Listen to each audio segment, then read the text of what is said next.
Shalom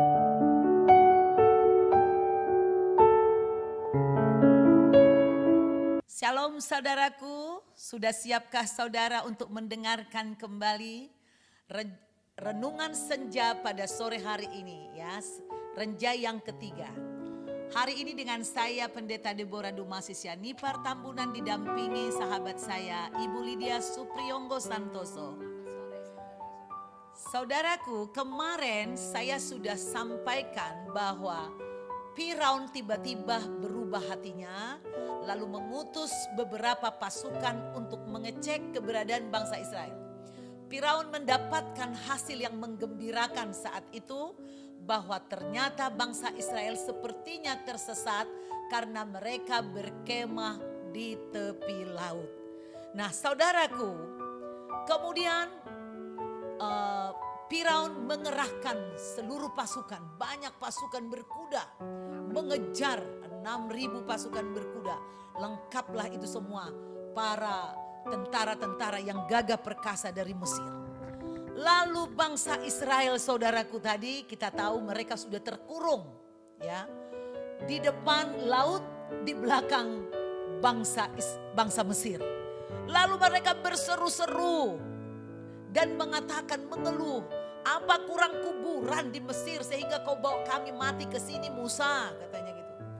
Gerutuan, cacian dari bangsa Israel ini menunjukkan keinginan hati mereka. Sebenarnya enggak sepenuh hati mereka ingin pulang ke tanah perjanjian nenek moyangnya, yaitu Kanaan. Itu menunjukkan keinginan mereka belum kuat untuk kembali kepada janji Tuhan, ke jalan Tuhan. Belum kuat untuk bertobat sungguh-sungguh. Nah, oleh karena itu saudaraku, kita akan persilakan Ibu Lydia untuk menyampaikan, meneruskan kembali penjelasan tentang hal ini. Apa yang dikatakan Musa, Bu? Setelah bangsa Israel mengeluh, menggerutu, marah-marah kepada Musa. Apa yang dikatakan Musa? Ya, Musa berkata di Keluaran 14 ya, ayat 13 dikatakan, jangan takut. Jangan takut. Ya, kemudian yang kedua, berdirilah tetap. Berdirilah tetap. Yang ketiga, keselamatan dari Tuhan akan diberikan kepadamu hari ini juga. Yes, ini, saudara. Keselamatan dari Tuhan hari ini akan diberikan kepadamu. Saat biasanya mengalami puncak penderitaan, kesengsaraan, kita kadang udah mau pasrah. Justru itu sebenarnya sudah pintu gerbang keselamatan dibuka. Jadi justru kepepet. Tuhan sudah ada menyediakan keselamatan. Nah terus Bu. Dan gimana? Inilah yang perlu ya, perkataan iman. Perkataan iman, deklarasi. Saudara, apapun kesulitan. Saya ngalamin ya ketika saya sakit ginjal. Rasanya gak ada lagi harapan untuk hidup. Bernapas saja sakit. Tapi saya digerakkan oleh Tuhan. Saya tidak belajar dari gereja atau dari pendeta. Tapi karena sakitnya saya memanggil-manggil Tuhan. Dan Tuhan seperti menuntun saya untuk teriak-teriak. Dan saya perkatakan, iblis, aku tidak sakit. Yesus, darah Yesus sudah menebus saya. Dan saudaraku, akhirnya saya mengalami kelepasan, kesembuhan, kemerdekaan sampai hari ini. Aturan 25 tahun, 30 tahun yang lalu saya sudah harusnya mati. Tapi perkataan iman, deklarasi iman itu sangat penting.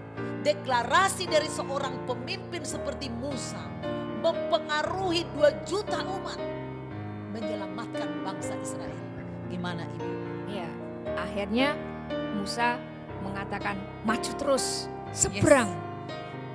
Dia tidak menaikkan bendera putih untuk balik, tapi dia maju terus walaupun pemikirannya ya nggak tahulah seperti apa ya. Seperti itu. Kita hadapi. Maju ya, hadapi itu. Yes. Dan tiba-tiba Tuhan membuat suatu keajaiban yang luar biasa ya. Kalau saudara baca lebih komplit itu saudara lebih asik tuh saudara ya. Karena Tuhan menguakkan angin dari timur ya. Terus sampai ternyata akhirnya, laut itu yang tidak masuk akal musuh. Jadi ini rahasia yang tidak dipahami musuh. Tuhan itu selalu memiliki rahasia-rahasia untuk menyelamatkan. Laut yang gak mungkin dikeringkan oleh manusia. Dalam beberapa. Ya, tetapi Tuhan mampu saudaraku. Apa yang tidak mungkin buat pikiran kita, bagi Tuhan tidak ada yang tidak mungkin. Amin itu. Iya. Ya. Sehingga betul-betul Firaun itu nggak pernah berpikir seperti itu ya. Nggak pernah. Nggak pernah Justru berpikir. itu. Jadi kalau kita berlindung kepada Tuhan, ada aja saudaraku siasat Tuhan menyembunyikan kita dari rencana-rencana penyerangan musuh.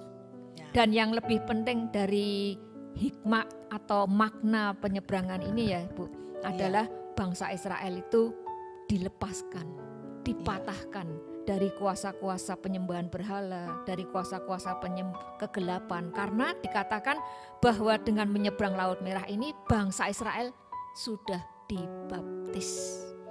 Yang dikatakan di dalam 1 Korintus 10 ayat 1 sampai 2 ini. Iya, ternyata saudara, Tuhan membuat rekayasa ilahi yang ini nih, luar biasa ya. Jadi baptisan itu Tuhan, saudaraku, sangat-sangat penting. Saya melihat kenyataan di dalam pelayanan saya. Meski engkau sudah Kristen dan engkau mengaku sudah dibaptis dengan cara dipercik misalnya. Ternyata kenapa iblis bisa terus memperkuda hidupmu? Maaf, memperkosa kehidupanmu, mengalahkan engkau dengan santet orang lah. Banyak orang yang datang ke saya, santet lah, stres lah, bercerai lah. Saudaraku, dengan kita dibaptis, kuasa Roh Kudus turun seperti Yesus Kristus. Yesus Kristus tidak pernah melakukan mujizat, tidak ada tertulis dalam Alkitab ya. Tidak pernah melakukan mujizat sebelum dia dibaptis selam. Dibaptis dengan cara yang benar. Jangan mulut kita mengatakan baptis padahal enggak baptis. Baptis artinya dimandikan, diselamkan, dicelupkan. Saudaraku, apapun gerejamu, apapun merekmu, dari manapun asalmu, kalau kau mau percaya mujizat Tuhan, hati nuranimu dibersihkan, terimalah Roh Kudus di hatimu. Tapi sebelum engkau menerima Roh Kudus yang dahsyat itu, engkau harus memberi dirimu dibaptis. Bangsa Israel, mereka sudah dibaptis melalui Laut Merah dan awan. Itu kata 1 Korintus 10 ayat 1 dan 2. Jadi baptisan ini adalah inti daripada kabar baik Injil. Ya, baptisan, karena itu berbicara engkau dikuburkan dalam kematian Yesus. Dan engkau keluar dari air, berarti engkau bangkit dari kematian, hidup untuk selamanya dalam kekekalan bersama Yesus Kristus. Kemarin Ibu mengatakan bahwa ketika bangsa Israel menyeberangi Laut Merah, maka mereka sudah dibaptis dalam awan dan Laut Merah. Juga engkau mengatakan mereka telah dilepaskan ya dari perbudakan untuk selama-lamanya ya. Roh perbudakan, ada yang memperbudak dirimu misalnya rokok, memperbudak dirimu misalnya suka nonton seks yang kotor, memperbudak dirimu suka menipu, itu juga perbudakan. Ada roh-roh jahat yang tinggal di pikiran manusia, di saraf manusia, di otak manusia, memperbudak mereka untuk melakukan hal-hal yang jahat, misalnya dendam, kebencian, pemarah. Ini semua perbudakan. Dengan saudara dibaptis selam, baca firman Tuhan, maka engkau juga menerima pembebasan terhadap hati nuranimu. Jadi baptisan saudaraku adalah juga tujuannya untuk membersihkan hati nurani, penyucian, pengudusan. Saudaraku, kemarin Ibu Lydia bilang jangan terburu-buru mengomentari, menggerutu, mengeluh tentang proses yang seakan-akan menyalahkan Tuhan di dalam kehidupan. Bagaimana itu? Coba Ibu. Ibu bilang kemarin kalau menggerutu tanda apa itu? Ya, jadi kalau menggerutu itu seperti kita itu mengeluarkan roh jahat. Maka ketika bangsa Israel menggerutu terus-terusan, mereka banyak yang mati dipatok ular. Mengundang roh jahat. Yes, mengundang roh-roh jahat. Jadi dia menandakan juga kurang percaya. Gerutuan itu menandakan kurang percaya kita. Jadi saudara jangan marah. Kalau sering mengeluh itu tandanya kamu tidak percaya dengan kuasa Tuhan. Kau tidak percaya dengan keberadaan Tuhan. Kau tidak percaya dengan janji Tuhan. Saudaraku, kalau kau tidak percaya, kau sedang memberikan kesempatan kepada iblis untuk merusak hidupmu, menyakiti hatimu, menyakiti dirimu. Kau sedang mengundang ular setan itu untuk menghancurkan masa depanmu dan anak-anakmu. Saudaraku, kemarin juga Ibu Lydia mengatakan bahwa ada hal-hal yang harus diperhatikan, yang perlu diperhatikan saat kita mengalami padang gurun. Yaitu apa itu Ibu? Coba Ibu simpulkan. Yang paling penting adalah perbanyaklah makan roti dan minum air supaya tidak terjadi dehidrasi padang gurun. Saya berkali-kali mengatakan kepada saudara, setiap pagi wajib makan roti, makan firman. Minum air, yaitu apa? Urapan Tuhan, Holy Spirit ya, kehadirannya melalui puji-pujian penyembahan, yaitu Roh Kudus. Terus apa lagi Bu? Perbanyaklah memperkatakan perkataan iman. Perkataan iman seperti tadi ya, meskipun bahaya sedang mengintip sudah begitu dekat, tetapi Musa mengatakan hari ini juga keselamatan dari Tuhan. Jadi meski saudara misalnya ya dalam keadaan ini kan pandemik nih, gak ada uang, dagangan gak laku, perkatakan, aku percaya Tuhanku sanggup membuat daganganku laku. Aku percaya, aku bersyukur bahwa hari ini aku mendapat uang, kebutuhan rumah tanggaku, uang sekolah anak-anakku, uang kontrakan, bisnisku maju. Perkatakan, banyaklah saudara melakukan deklarasi, ya, bersyukur dan deklarasi. Apalagi Bu? Sesering mungkin itu kita merenungkan kembali pengalaman-pengalaman di masa lalu, karena itu adalah bekal fondasi iman kita. Saudaraku, gak usah nunggu malam, nunggu pagi baru saudara mengingat-ingat perbuatan Tuhan. Itu makanya dibilang, hitunglah berkat Tuhan setiap saat. Ingat-ingatlah semua perbuatannya. Usahakan ingat-ingat firman Tuhan ini. Makanya kalau kau baca cuma sekali seminggu, ya gimana imanmu gak gugur ya. Kamu kalau bisa sebisa mungkin, apalagi dengan ada handphone saat ini, kau bisa mendengarkan firman Tuhan dan perkatakan, iya saya juga demikian saudaraku.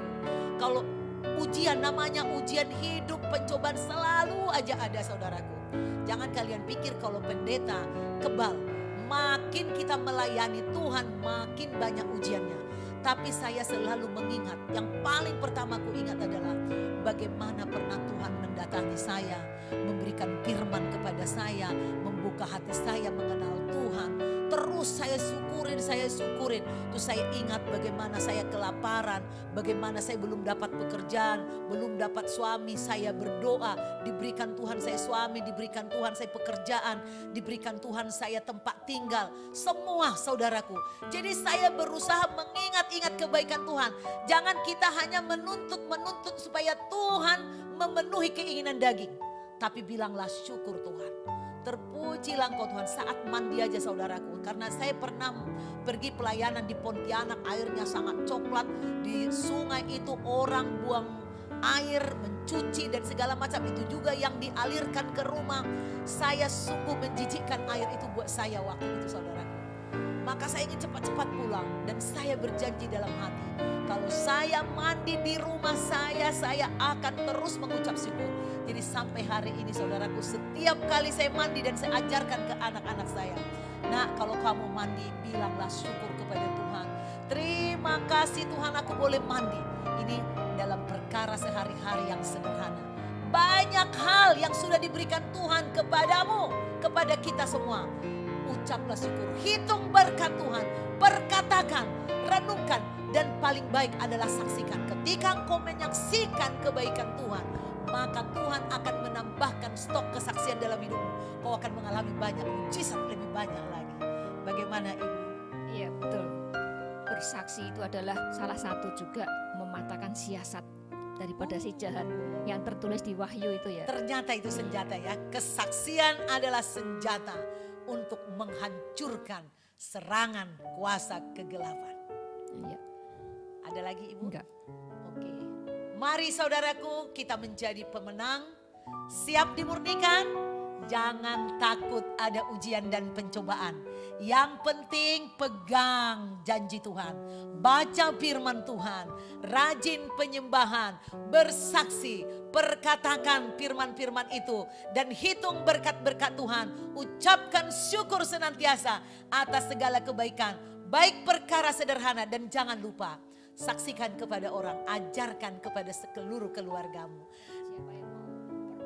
Dan saudaraku, jika ada engkau ingin memperbaharui janjimu dengan Tuhan, mau memberikan dirimu dibaptis atau ingin bertanya lebih lanjut tentang baptisan selam, silakan hubungi nomor kami di bawah ini. Saya sebagai gembala siap memberikan, tapi saudara WA dulu. WA siapa saudara, karena banyaknya telepon-telepon dari orang jahat yang hack. Ya, jadi saudara bisa WA saya atau pekerja yang lain, saya kasih nomor telepon di bawah ini. Saudara bisa hubungin. Tanyakanlah apa itu baptisan selam, bagaimana persiapannya. Kami siap memberikan baptisan yang benar, yang suci, yang akan membebaskan engkau dari kuk perhambaan. Sampai jumpa minggu depan dengan acara yang sama. Setiap Selasa, Rabu dan Kamis ada renja pertama, kedua dan ketiga. Juga saudaraku, setiap pagi dari Senin sampai Sabtu ada acara WTM, Wisdom in the Morning, menerima hikmat Tuhan lewat kitab Amsal. Nantikan kembali ada acara-acara yang menarik yang akan ditayangkan CBM. Dari saya Pendeta Deborah Dumasi Syani Partambunan. Sampai jumpa. God bless you.